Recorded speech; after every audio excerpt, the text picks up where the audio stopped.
Hey guys, what's up? Hope everybody made it here. This is going to be a short one, guys. I'm just going to make this short and sweet and to the point. I do want to go over some stuff here, though. What we're looking at here, guys, is we're already in a G2 level storm. So the CME and we're going to go over that in just a second. But the CME itself actually got here earlier than forecasted, except for one person. Matthew Shipley, if you guys remember in my last show, he actually was telling us, roughly around 28 hours plus or minus 6 hours. He was a lot closer to that than what NOAA was forecasting. If you look here, they weren't forecasting us to even get there until almost the change of the day, UTC time. So, yeah, it was a fast mover, George, 100%. So, props to Matthew for that. Guys, if you haven't been over to Matthew's channel, you need to be. Um, you know, um, he's got such a great knowledge base, and in the graphics he's got, it's just awesome. It truly is. It really is something cool. So please go over and check him out.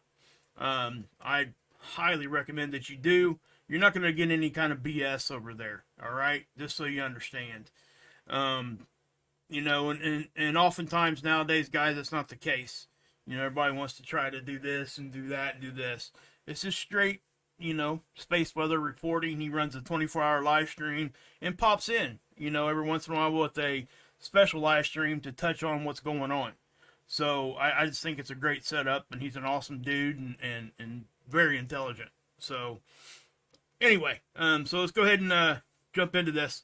We are already at a G2. Now, something else here we're going to talk about is the radiation storm with it. Not too many, there was nobody talking about this. Again, except for Matthew.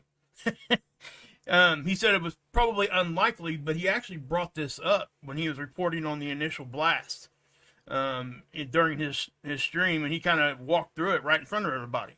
So, I mean, and it did happen. It was a slow increase of protons, and yeah, so that is happening. We're at an S1. Now, I don't know if we're going to get much bigger. We could, but it looks like it's on a downward trend here. Okay, so what we're looking at here is the solar proton flux. That is what we look at for radiation storms. It's just an S1. Nothing big or crazy is happening with an S1. Okay, guys.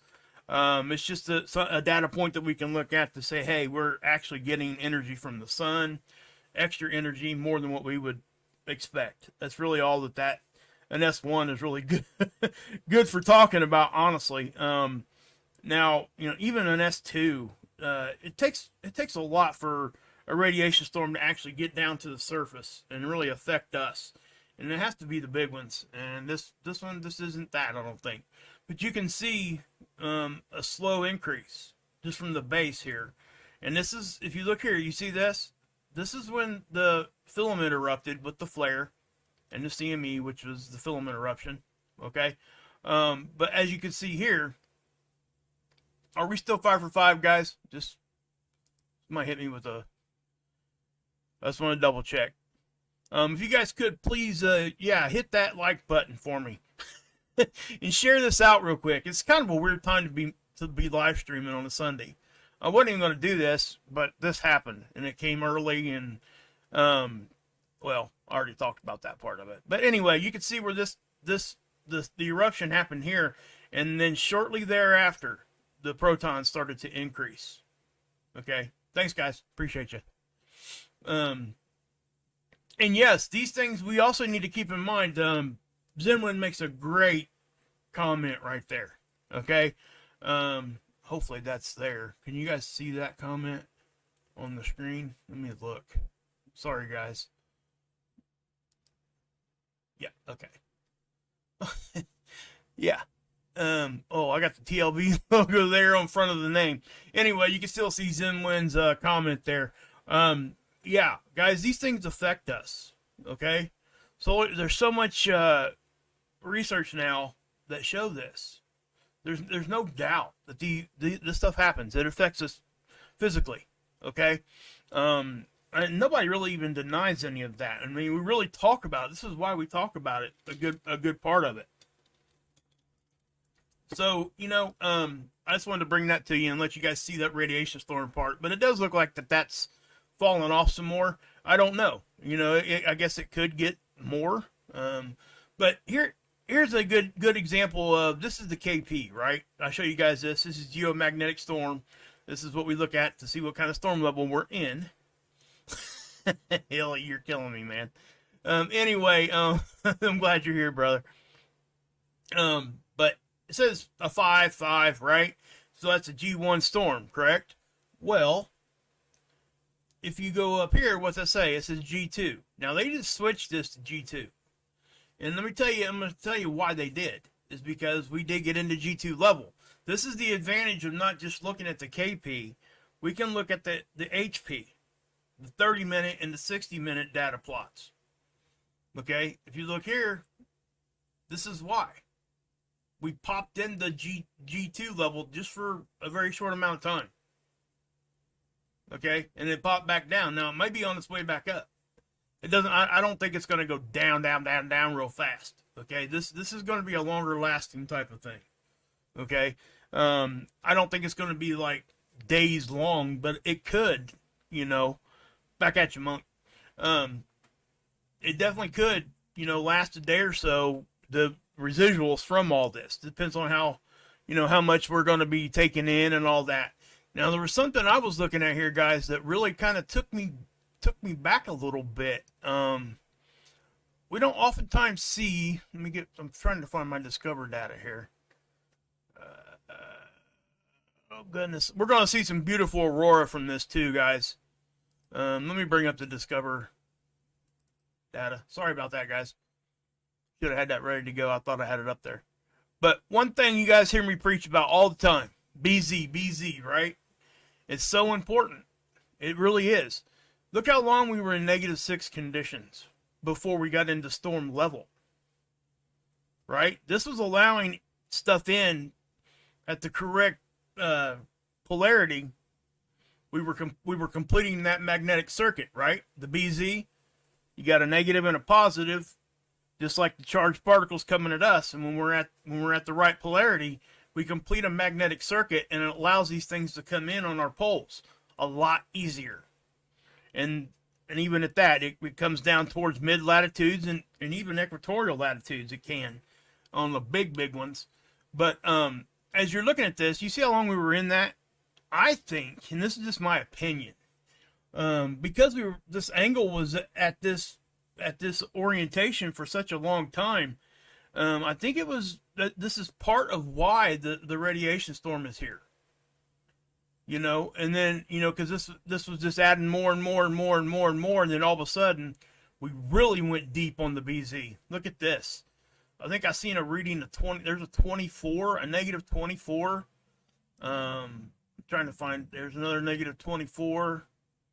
Looks about that might have been like the large, the biggest it got, or the lower you got. Depends on what you want to say there. But as you can tell, I talk about this all the time. And unless this BZ did that, there was no way we were going to be that quick into a G2. It just wasn't going to happen. I mean, it's a fact. I mean, we've had stuff where we thought we were going to be in a G3 where we didn't get a storm at all because the BZ was actually in the positive. And basically it just kind of deflected it. So, I mean, and this is not really the backwards case of that, but it sort of is. Now, if we look at the densities, remember 4 is what we would consider kind of normal or nominal conditions. And again, guys, I hold a lot of stock in the density, but I don't want to, we don't put all our eggs in one basket with this, because we've seen densities get up to 30 and not give us a storm either. Again, all this stuff has to come together at once, right? So you got high density, you got the BZ at a -24. You got the solar wind speed spiking to 560. Okay, and it also matters how quick it does it. Okay, so if it's just like a snap hit, like it very, very impulsive, sometimes those will hit us real hard just for a very short amount of time, right? But this is more of it's a snap hit, but it's a longer lasting one. And again, it's just my opinion. Now the temperature rose here. You see the speed, the density, everything is high here, right? The phi angle, it looked like it flipped back here, which might have been why it flipped, because everything was starting to get here. So that's the polarity of the solar wind, not the CME, the solar wind. So anyway, all right, now there's the HP again. So what I'm going to do here is I do want to show you guys the initial blast before we get moving back into this. There's that old ISWA model. Now, let me bring this into you. This is a composite, right? In other words, it's 3 different angstroms of light laid on top of each other. Okay? I don't usually show you guys this because we're kind of usually looking at like the 304, like this here. We're here on the right. Right there. Okay? So if I take this and I drag it, you can see the initial blast. I showed you guys this already, but I want to show it to you again so you understand what's hitting us. Right? And that's it right there. That's the eruption. So let me show it to you up here on the composite, because what it does is it takes 3 different angstroms of light and it lays it on top of each other. Okay, and it gives us kind of a different look. So if I see that, ain't that, and then they give you a better idea of what's actually going on, because you can see it disrupt the atmosphere, the corona of the sun, and it gives us a different look. So, and I for one, I appreciate that, because it does give us a better idea of what's happening. So if I back that up some more, so that's the initial blast, right? So let me, I'm gonna go ahead and back that off.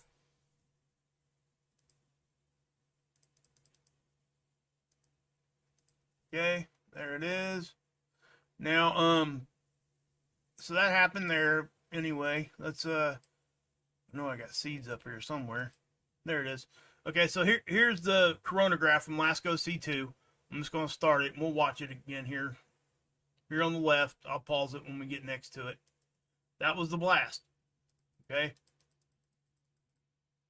It's a full halo, so we knew it was coming. So, yeah.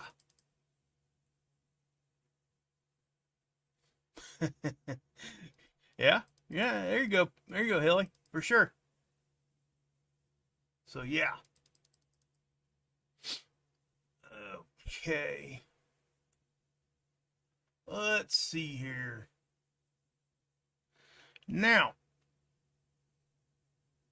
Hi, Barrett. How you doing?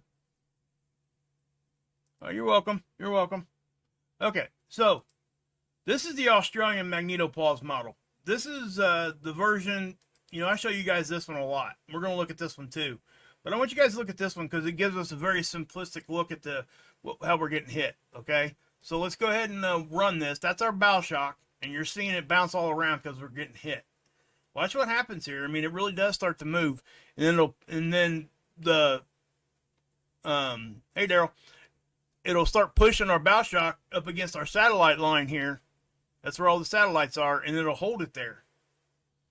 Because we're now getting hit, and it's a consistent flow. So that's what's happening.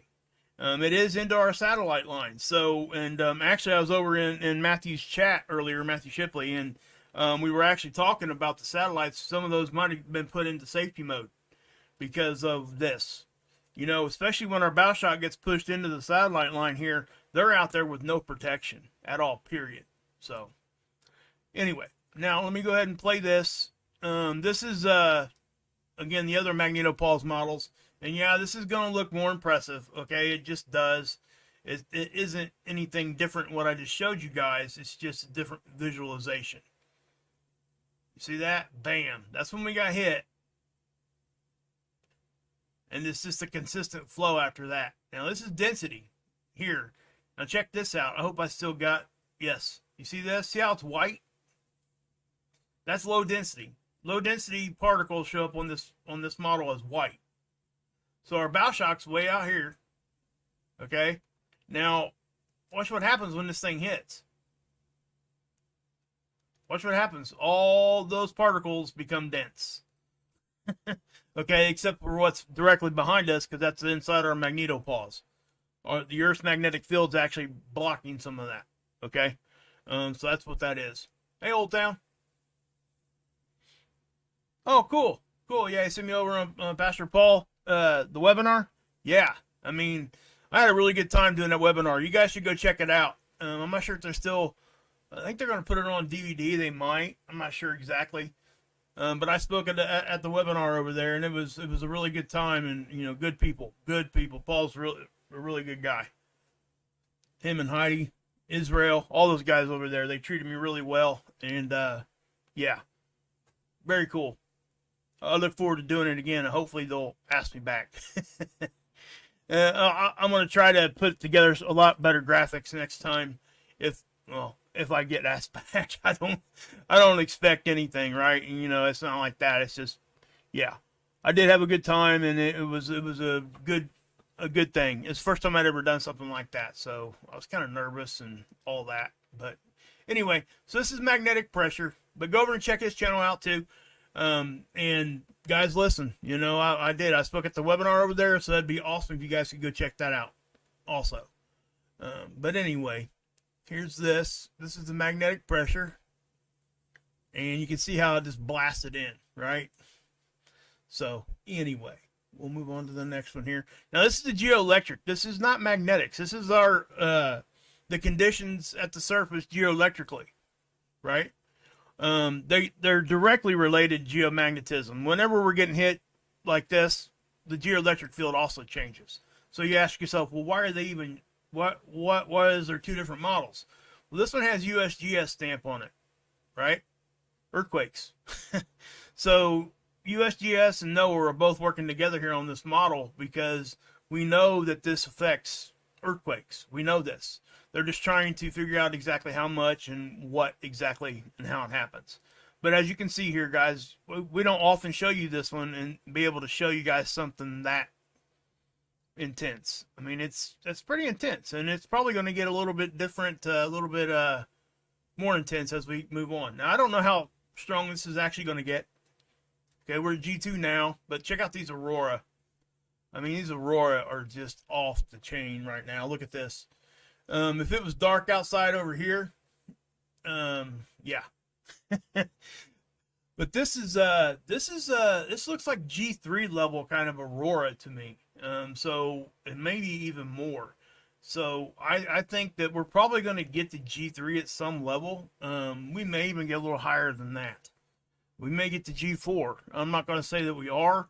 And if we do, we do. I mean, it's not like it's not a planet killer or grid down or anything like that. But we could see some issues from it, right?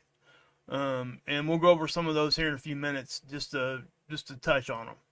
But anyway, there's your aurora. I wanted to show you the aurora because, that's one of the positive things about these storms.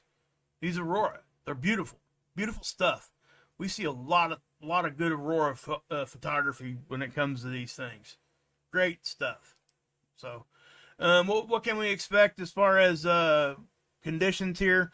The radiation storms, I'm not even going to waste your time too much here. So you see the S1 minor biological on our bodies. There is no effect. Satellite operations, no effect. Other systems, minor impacts on high frequency radio in the polar regions. Okay, so towards the poles, they might have some high frequency radio disruptions. And you ask yourself, well, why is that? Well, because the stuff comes in. Oh, look, now we're at a G3 already. Check that out. See, I'm telling you guys, this thing is boosting and boosting quick. So when these things boost like this, I could see us getting to G4. I really can. And that's why we're seeing these aurora. Like what I just say, where I'm looking at G3 or G4 aurora.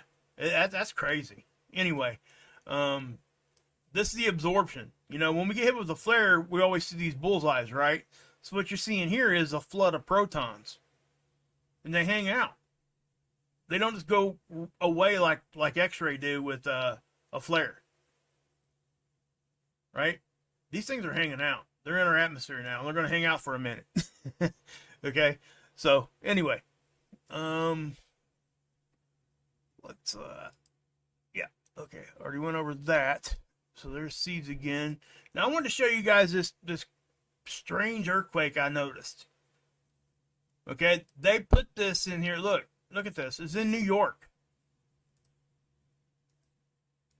Okay, over here. Now you ask yourself why. Why is there an earthquake there? And when did it happen? Well, it happened. Look at the UTC time there. 1400. When did this thing start? When did all the storm conditions start? And I ain't saying this is what caused that earthquake. I will never say that.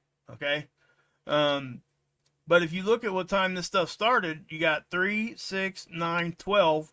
Right about the time that earthquake happened, we started getting hit with this geomagnetic storm. And if you look at the geoelectric field model, where is it strongest at? Okay?